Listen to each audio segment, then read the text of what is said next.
I planned an entire romantic weekend for my boyfriend, only for him to drop a comment that made me realize just how one-sided our relationship really is, and I think this is the end for us. We're currently doing distance and just got done having a lovely, fall getaway in a little mountain town. We had an amazing time and all in all, I'd say it was one of the better weekends we've had as of late. However, on our last night in town, we were bar hopping, and just chatting when I said I'd never been to a pumpkin patch before. He seemed to have an aha moment and responded along the lines of, "Oh, that makes sense. I was wondering why you hadn't taken me to a pumpkin patch yet," and just chuckled a bit, but it didn't come off very light-hearted like the conversation had been prior. Now, normally something like this wouldn't get a second thought from me. But in the 2.5 years we've been together, a constant point of contention was the lack of effort or planning I put into the relationships and dating. Mind you, this entire weekend trip was planned and paid for by me, as was the last weekend visit we did before this one as well. His argument that I don't plan things has never sat well with me, since it's a blanket statement that just isn't true.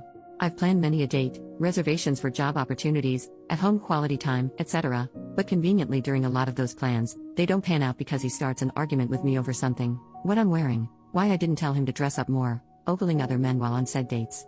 Or if I make plans with other friends and family, he gets passive-aggressive and scolds me for never putting the same amount of effort into him as I do them. Part of why I can't get over this comment is because the last visit we had where I went to his hometown, he commented on the pumpkin patch his city puts on every year. He mentioned how he's gone a handful of times and that it was a go-to date for him back when he was single. Am I wrong for feeling weird about all of this? He's always portrayed himself as a traditional and provider type of man, but the majority of the relationship I've been the breadwinner. I've helped him an ungodly amount financially, and I've sacrificed a lot of time in relationships with family and friends, and even prioritized him and the relationship over my own work and graduate school responsibilities. In hindsight, I 100% feel like he love-bombed me hard, and who he is now is nothing like how he portrayed himself to be, or continues to think or see himself as. Typing this all out, I feel pretty icky, but I'm just wondering if I'm overthinking things at this point. OP comments 2 hours later. Wow, ladies. I was not expecting this much of a response in the slightest. I'm shook. The gasps I've been gasping have me a bit shaken. Thank you so much for all the feedback. Gentle, harsh, or somewhere in between. Reading my post back and realizing I let this man back into my life after attempting to leave a few months ago has me feeling a bit sick. In a way, I've known the cycle with hasn't been good, but I've been afraid to break it and naively hopefully things would change. The manipulation runs deeper than I even realized before so many of you commented after getting such little detail and backstory. I'm processing, reflecting, and trying to keep from falling apart completely. I know what the woman was before him would do, and that's what I'm leaning on right now. Update, 9 days later. Hi all. I made a post a week or so ago about a crappy comment my BF, now ex, made while we were on a weekend getaway together. Long story short, we broke up. Over a week of bickering and arguing followed after that same weekend over something different. I was the one to upset him, but he couldn't stop speaking horribly to me, insulting me, or just being mean to me over it. I apologized endlessly for upsetting him, but when I asked that he stop being so mean with how he spoke to me, he said I deserved it. So among all the other various red flags that have been there the entire relationship, the comment about the pumpkin patch and the aforementioned behavior with another argument was it for me. He was taking out his financial situation and lack of employment on me, saying I didn't deserve to complain about anything. One of my 2 jobs gave me a 2-week notice during all this, and I was blindsided by it. That I should be grateful for having a master's degree, which I have loans for just like my first degree, and that losing one of my jobs was just karma for me being ungrateful since I don't know what rock bottom looks like. This coming from his resentment that I've always had my family to lean on when needed. He called me a goody two-shoes, gated community kid that doesn't know crap about the real world, all while I've been the breadwinner and financial support for us both most of the relationship. He disrespected the hard work my parents did, 20+ years of military service each, and they both still work, to give me and my siblings the life we have, and I just couldn't deal after all that was said. I'll be getting the last of my belongings next week since we were already distanced, and I'll be rid of this narcissistic jerk forever after that.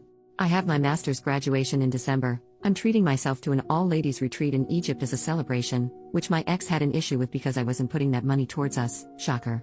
And I'm getting so much quality time back with my family after I let him isolate me. I'm rekindling the relationship with my 2 childhood friends that I lost over this man. I'm on social media again. I had to delete it because he again had an issue with it, and I'm just feeling like myself again. Edit to add, the next day, I just want to say thank you again to all the advice, brutal or not, that was given here.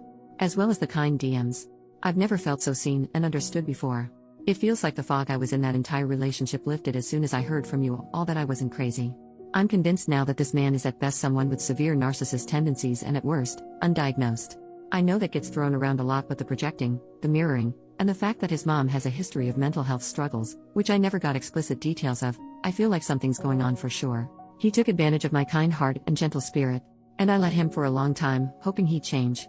But I'm free from his torment and constant mental/emotional abuse, and I feel so at peace. Some of OP's comments.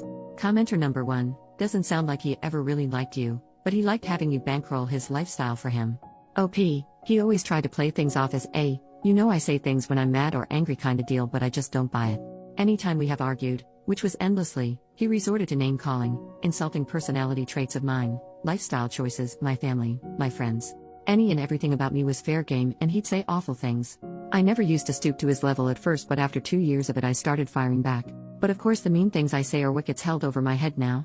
The guy had crazy insecurities and nothing was ever good enough for him, so he projected it onto me. So glad to be rid of him. Commenter, good, see how long he lasts on his own. Every accusation was a confession. Can you send a friend or family to go collect your stuff, or go with you, as leaving an abusive ex is an especially dangerous time. OP, I will have my family go with me thankfully.